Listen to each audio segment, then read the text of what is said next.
En France, les révisions de la Constitution sont nombreuses et permettent l'adaptation du texte à l'évolution de la société.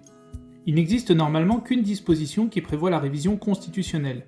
Il s'agit de l'article 89, en vertu duquel l'initiative de la révision appartient au président de la République et aux membres du Parlement.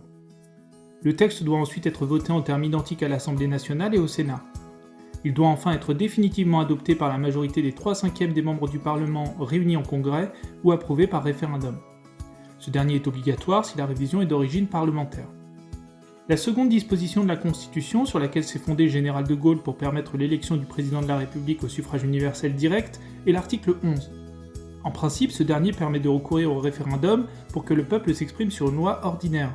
Sa dernière utilisation remonte à 1969 pour la régionalisation et la suppression du Sénat.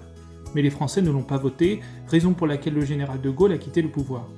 Vous remarquerez l'ironie, alors que la diminution du nombre de parlementaires fera l'objet d'une réforme future.